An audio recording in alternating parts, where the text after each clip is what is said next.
Bom dia a todos, bom dia a todas, bom dia para você também que assiste a gente lá do Maranhão pela TV UFMA. Sejam todos muito bem-vindos e bem-vindas a mais um ICL Mercado e Investimentos. Hoje, segunda-feira, dia de saber aí o que está mexendo com as expectativas do mercado em relação à nossa bolsa, mas a gente também vai passar pelos principais temas do dia, a gente vai falar dos conflitos no Oriente Médio, a possível escalada desses conflitos, como isso pode mexer ou não com o mercado, como já mexeu na sexta-feira. Então a gente vai falar aí bastante sobre esse assunto. Vamos falar também sobre a divulgação do IPEA, sobre os resultados do governo central. Mas antes de tudo isso, André, bom dia, como você está? Bom dia, Débora. Bom dia a todos os nossos telespectadores.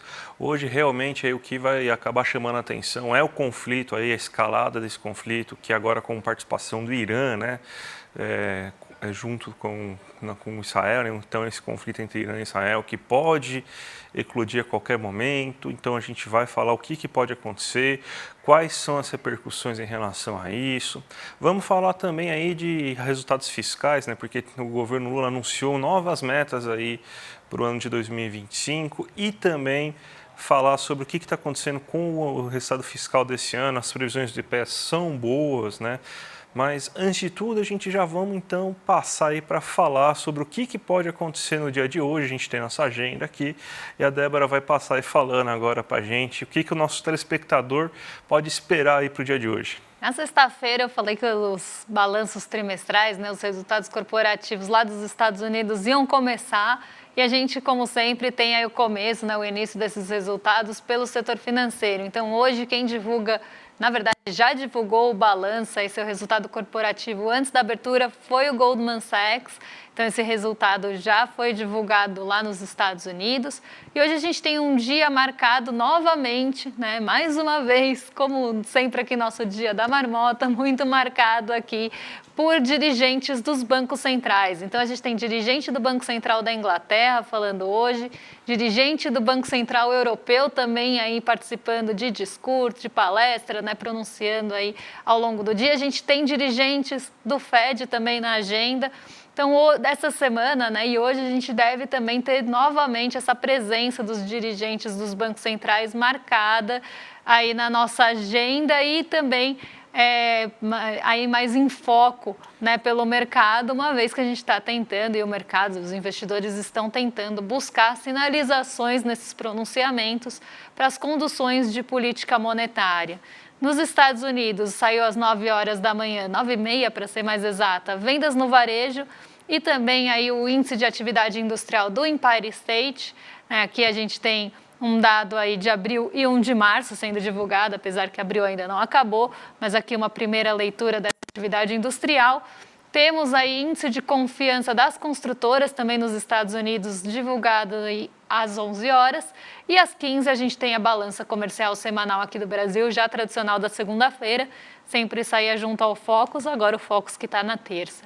Como falei, a gente tem aí uma presença grande de presidentes e dirigentes do Banco Central, não seria diferente, a gente tem também Roberto Campos Neto palestrando em um evento hoje e, como falei, dirigentes do Fed, aí do Banco Central dos Estados Unidos, também marcando a sua presença. A gente tem também, hoje depois do fechamento aqui, já à noite, alguns dados importantes que vão ser divulgados na China. Então, a gente tem o PIB do primeiro trimestre, produção industrial, investimento em ativos fixos e vendas no varejo. Esses três aí são de março. Isso deve ficar muito no radar e tem muito potencial para mexer com a nossa abertura amanhã. Inclusive, esses dados já estão aí com grande expectativa lá na Ásia, mas esse assunto é para daqui a pouquinho, quando a gente for dar o giro pelos mercados no fechamento da Ásia. Bem, então vamos aí pela nossa notícia aí que a gente mostra toda manhã, né? Que é aquela notícia para você já se preparar aí para saber o que está acontecendo, para saber o que está influenciando os mercados, como fechou a Ásia, como que deve caminhar o mundo. A gente hoje tem, né, esse elemento extra aí que é o conflito entre Irã e Israel, então isso aí deve estar mexendo aí com os mundos. Não mexeu tanto com o petróleo ainda, por enquanto, quanto estava se esperando, até a gente explica daqui a pouco mais ou menos por quê, né? Mas isso daí já deve ter dado algum impacto aí nos fechamentos asiáticos, né, Débora? Sim, essa escalada é possível, né? Na sexta-feira a gente tinha uma possibilidade dessa escalada ainda, né? Então, na sexta-feira, as expectativas ali rondavam se ou não ter ali algum envolvimento do Irã nesse conflito do Oriente Médio. Aconteceu que no fim de semana teve, sim, esse desdobramento, mas isso teve muita expectativa gerada na sexta-feira. Então, na sexta-feira, a gente viu o petróleo Brent avançar, ele subiu ali de preço, e aí a gente começou a ter essa incerteza em relação, isso ainda na sexta, em relação a essa possível escalada de conflito.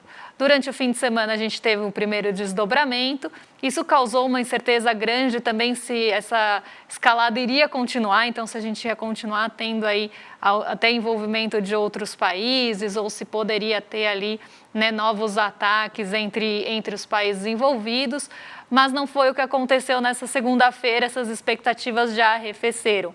Então, com isso também arrefeceu o preço do petróleo Brent. Ele acabou caindo aí durante a manhã e a gente vai passar por isso na abertura com um pouco mais de detalhes. Mas o que aconteceu na Ásia, né, durante essa manhã, né, que a gente viu o fechamento?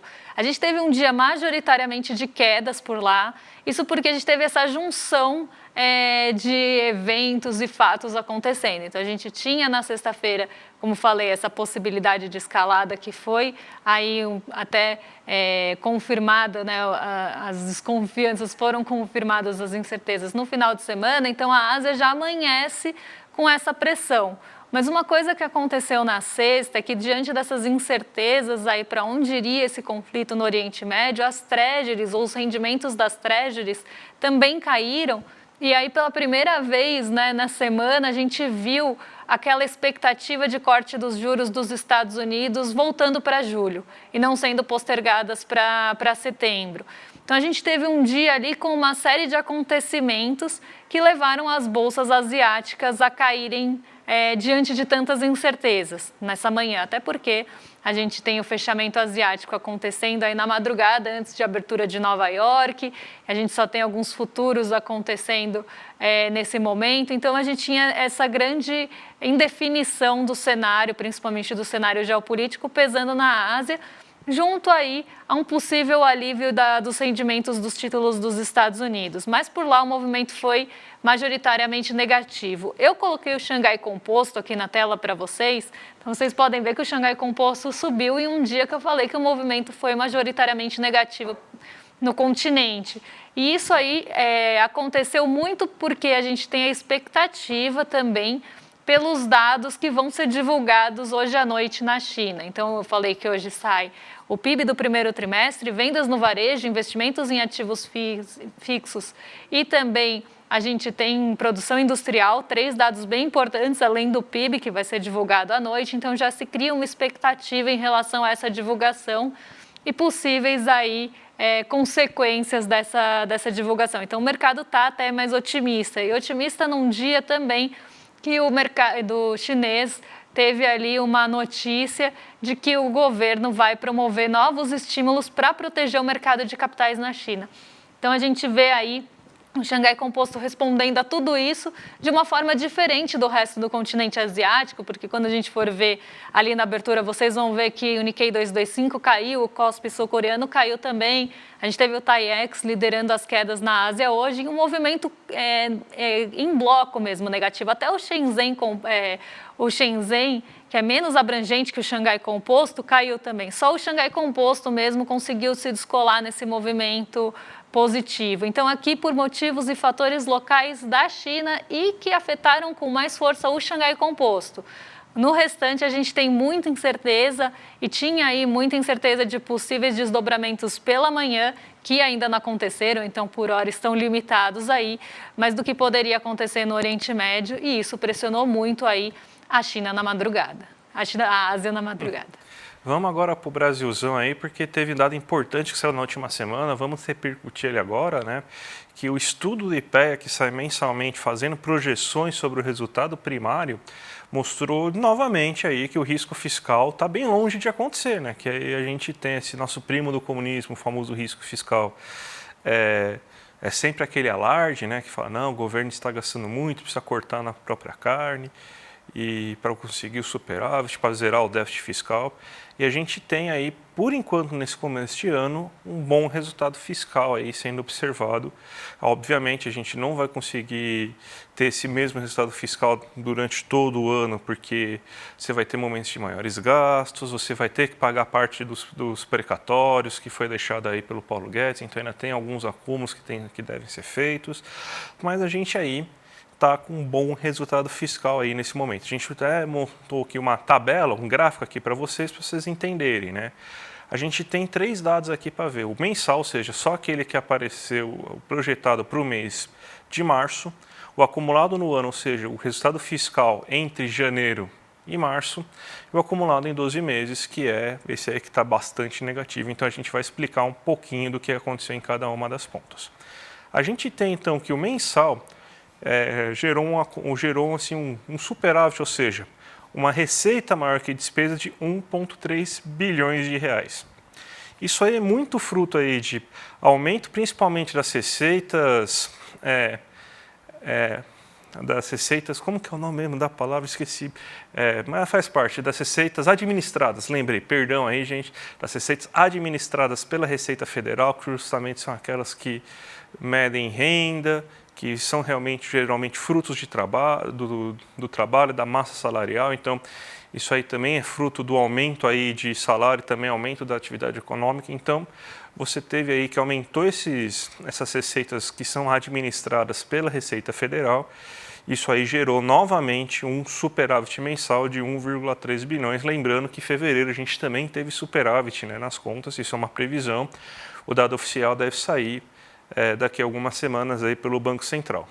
No acumulado no ano, ou seja, se a gente pegar janeiro, fevereiro e março, a previsão atual é de que você já tenha, nesses 3 primeiros meses, um superávit de 22,9%. Ou seja, a gente está com 3 meses aí, mais e milagrosamente, foram 3 meses aí que a gente teve o resultado vindo do aumento de gasto do último ano. Então, aumentou o gasto no último ano, você aumentou inclusive o déficit, né?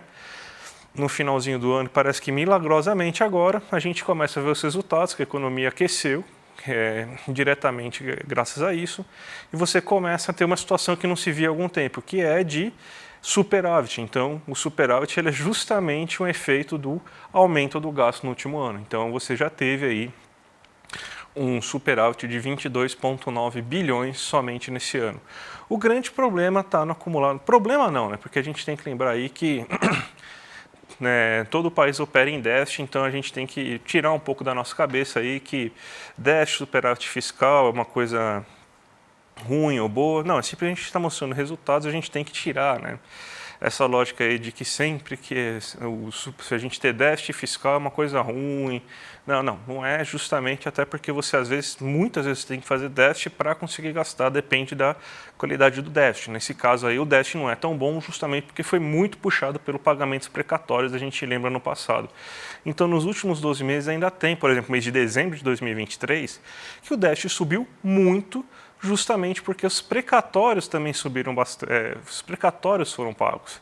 Então é isso que acabou ocorrendo, né? Então é por isso que a gente está. Então, pelo menos esse ano, nosso querido superávit fiscal está aparecendo, o tal do risco fiscal está na boca de todo mundo, mas não consegue ser comprovado. Tanto que a gente até vai colocar uma notícia aqui que aconteceu agora há pouco, né? Que é que o governo vai mudar a meta fiscal aí de superávit de 0,5% do PIB para 0% para o ano que vem, justamente porque mesmo com essa situação, seria bom ter um espaço para gastar mais e melhorar ainda mais a condição econômica. Ou seja, não vamos se preocupar muito com o valor do superávit ou do déficit fiscal aí, que por enquanto está tranquila essa situação, né? Então, só para a gente citar mesmo, não gosto muito de falar, justamente que parece aí que a gente fica endossando aí, que se tem que se preocupar tanto com essa questão fiscal aí no fundo, né? Exatamente. Quem está preocupado são realmente analistas de mercado, porque eu já vi agorinha de manhã preocupações com o fiscal no radar. Não faz nem 5 minutos. né, e a gente não quer realmente endossar esse coro. Mas falando de mercado, vamos seguir aqui, né, porque a gente tem o termômetro da Bolsa aí para a gente ver quais são as expectativas e projeções aí dos agentes do mercado para a nossa Bolsa nessa semana. Uma semana que o mercado está esperando recuperação, então vamos ver aí como é que foram as semanas passadas e entender aí por que o mercado está com essa expectativa ainda majoritária de alta na nossa Bolsa. Na semana passada eu até alertei, né, quando eu vi esses 60% aqui tomando conta da semana, né, da expectativa da semana, eu falei que ia ser uma semana espinhosa, uma semana difícil, porque a gente ia ter inflação ao consumidor nos Estados Unidos, inflação aqui no Brasil, que surpreendeu positivamente, mas a dos Estados Unidos acabou surpreendendo de forma negativa, e a gente tinha outros índices lá também, tinha o PPI, né, o índice de preços ao produtor, e a ata do FONC, tudo na mesma semana. Isso tinha ali um grande potencial para dar ruim na semana, aqui falando no popular. Então, eu achei essa expectativa de 60% de alta muito otimista, a estabilidade de 40% também, embora a gente tenha orbitado aí bastante essa estabilidade ao longo da semana, e nenhuma expectativa de queda na semana passada, em uma semana que a gente tinha aí grandes desafios pela frente, sobretudo do cenário global aí, que poderiam pressionar treasuries, como já vinha aí, esse cenário global já vinha pressionando rendimento das treasuries e a nossa curva de juros futura aqui no Brasil. Então, tinha ali um desafio grande pela frente. Ao longo da semana, a gente conseguiu orbitar a estabilidade até sexta-feira. Então, até sexta-feira, a gente estava numa ligeira alta da nossa Bolsa. Na sexta-feira, quando começam ali, né, as incertezas em relação aos conflitos do Oriente Médio, aí a Bolsa vira para o negativo com força, acompanha o movimento bem pessimista de Nova York. Então, a gente tem ali, né, a confirmação do nosso terreno positivo na sexta-feira. Então, a nossa Bolsa caiu 0,67, algo que não havia sido previsto aí na semana passada, mas a gente tinha ali uma semana bem difícil, né? A gente conseguiu subir nos primeiros dias, mas depois da divulgação do índice de preços ao consumidor dos Estados Unidos, essa alta ficou cada vez com menos fôlego, né? Porque a gente viu ali as expectativas para o início dos cortes de juros do Banco Central dos Estados Unidos, né, o Fed, sendo postergados cada vez mais. Então, a expectativa no comecinho ali da semana era para junho, ela passa para julho, de um dia para o outro ela vai para setembro. Então, a gente começa a ter esse adiamento da expectativa, né, do início de cortes de juros nos Estados Unidos, e isso começa a trazer uma incerteza de como é que vão ficar os juros por lá, se eles vão ser mantidos ali num patamar mais alto por mais tempo.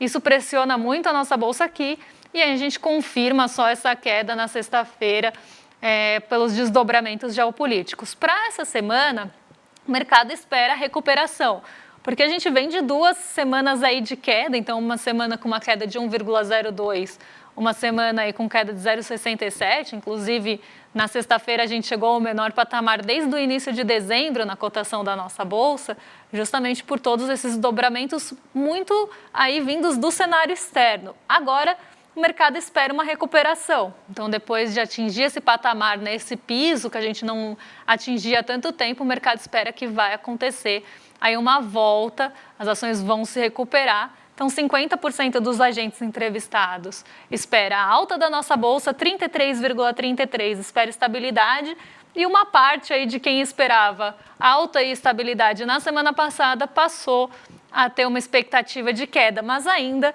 muito menor aí do que as outras duas, de 16,67%. Então, o mercado está ainda otimista com a nossa Bolsa, acreditando na recuperação, mas a gente tem aí obstáculos e desafios vindos mais realmente do cenário externo, que acabam pressionando aí a nossa Bolsa, e a gente vai ver daqui a pouquinho que eles ainda estão bastante presentes. Vamos falar do petróleo, já emendar na questão aí da abertura, porque a gente tem essa tensão no Oriente Médio, né? E pelo menos por enquanto, você não teve uma alta do preço do petróleo, esperar até cair um pouco o preço do petróleo essa manhã, Justamente porque você teve o recado logo após o contra-ataque aí do Irã em resposta ao Iraque não, a Israel, você teve uma resposta, falou, isso daí foi simplesmente uma demonstração que a gente quis fazer por causa do ataque que vocês fizeram na embaixada iraniana na Síria. Então isso aí é simplesmente uma resposta e espero que acabe por aí. Não esperamos aí manter esse conflito, não queremos entrar em conflito, então acabou por aí. E você teve negociações na ONU, que não saíram muita coisa, então os mercados estão acreditando nesse momento que vai acabar por aí. O problema é que nem eu falei, resoluções da ONU não chegaram a lugar nenhum por enquanto. A gente sabe que o histórico de Israel é não querer seguir muito resoluções da ONU, eles não estão ligando muito para isso. E está tendo reuniões agora, nesse momento, né, com o comitê de guerra aí em Israel para saber se eles vão fazer alguma retaliação, mesmo com o governo norte-americano não recomendando e falando que não vão querer entrar nessa brincadeira, né?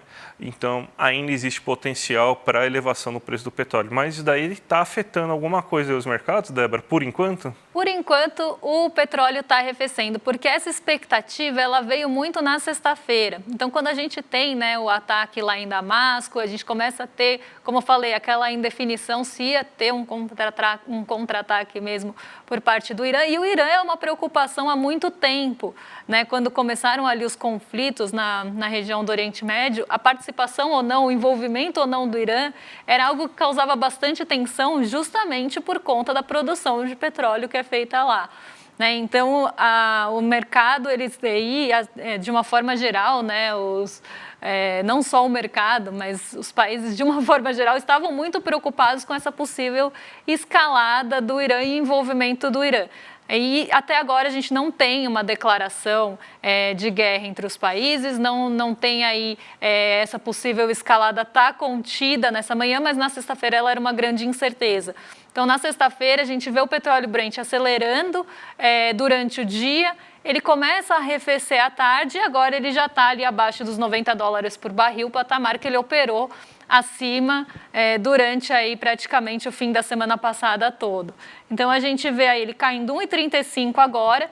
Então, ele tem aí uma queda nos seus preços, está sendo negociado a $88 até o momento, e isso está também puxando para baixo o nosso Ibovespa por conta aí de sensibilidade a commodities. Na sexta-feira, a gente teve um movimento de indefinição muito grande. Então, por mais que o petróleo Brent tenha ali acelerado, as nossas ações, por exemplo, da Petrobras, ações ligadas ao petróleo, caíram aqui no Brasil. Né? E esse é um movimento interessante porque quando a gente tem um pessimismo generalizado, mesmo em meio à alta do minério de ferro em Dalian e mesmo em meio à alta do petróleo na sexta, os ativos de risco, né, não conseguiram fôlego, porque num cenário de indefinição global, num cenário aí que não se sabe se vai ter uma escalada de um conflito ou não, as pessoas tendem a buscar mais segurança. E foram buscar segurança onde? Nas treasuries, que hoje estão subindo 2,72, e no dólar, que alcançou R$ 5,12, aqui vocês estão vendo 5,13 por conta de arredondamento, mas hoje está a R$ 5,18, porque nesse movimento, né, e nesses momentos de indefinição, os investidores e as pessoas vão buscar os investimentos realmente mais seguros, porque eles não querem correr risco.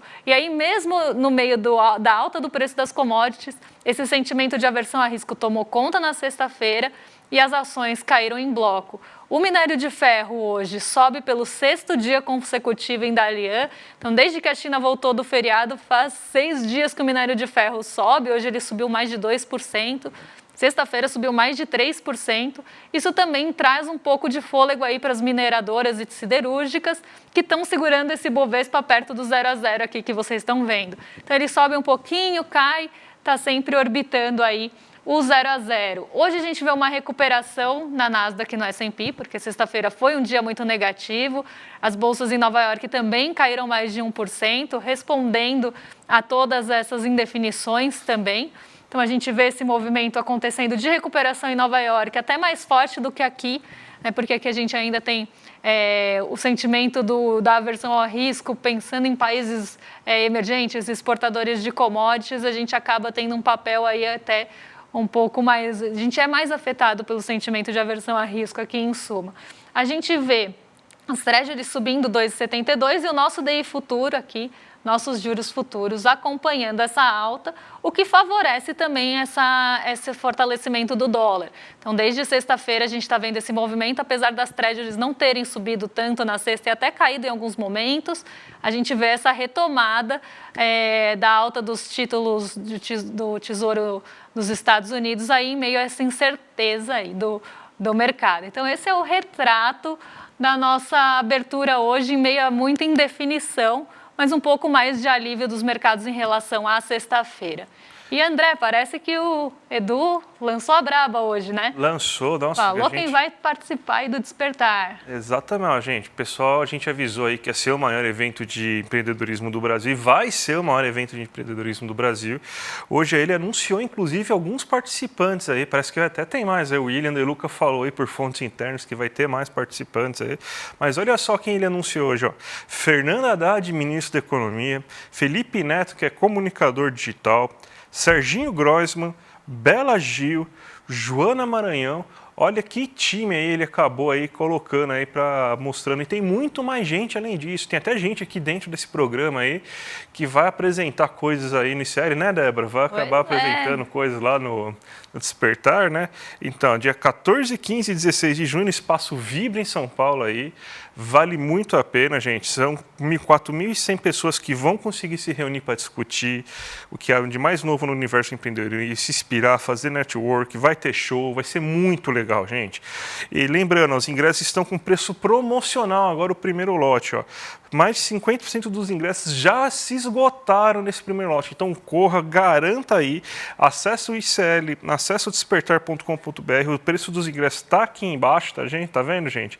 Então esse aí é o preço dos ingressos aí, então já garante sua vaga aí antes que acabe esses ingressos. Então, gente, quem é aluno do ICL ou do Investidor Mestre, vai ter um desconto ainda maior, tá? Então, ó, vale muito a pena, gente. Então, vale muito a pena vocês entrarem aí, vão ver grande participação de muita gente, né, Débora? Pois é, e gente importante, gente grande aí, né, vai participar com a gente. Então, vocês viram aí nomes, Fernando Haddad, Bela Gil, Joana Maranhão, Serginho Groisman. Então, você aí que já é nosso aluno, ou no ICL, ou no Investidor Mestre, ou até no Empreendedor Mestre quer, aí ter mais de um ingresso, os preços estão aí promocionais para vocês, então não percam, porque vai ser aí imperdível, vai ser sensacional. A gente volta amanhã, a partir das 11 horas, dia de saber aí o que o mercado está esperando para os principais indicadores macroeconômicos. Vamos também trazer aí atualizações que a gente tiver, né, em relação aí aos conflitos, o que isso pode ou não afetar os mercados, ou o que já afetou. E a gente tem aí também alguns dados importantes sendo divulgados amanhã que tem potencial para mexer com os mercados de uma forma geral. Então, a gente volta amanhã. Agora vocês ficam em excelente companhia com o William De Luca e o Guga Noblat no Rolê ICL. Um beijão para vocês e até mais. Até mais, gente. Tchau, tchau. Pelas ruas de Cuba anda uma lenda viva. Se eu falasse para você que o nome dela é Aleida, talvez você não reconhecesse imediatamente. Mas se eu te falasse que o nome dela é Aleida Guevara, aí eu tenho certeza que você vai saber de quem eu estou falando. Aleida Guevara, filha de Che Guevara, o líder revolucionário mais popular de todos os tempos, se encontrou com o ICL e contou pra gente a biografia dele, seu pai, a pessoa que mais inspirou gerações a lutar por um mundo mais justo. Para você não perder esse encontro, é só você se inscrever no link aqui em cima ou aqui embaixo. E no dia 21 de abril, um domingo às 8 horas da noite, participar desse encontro inédito e exclusivo.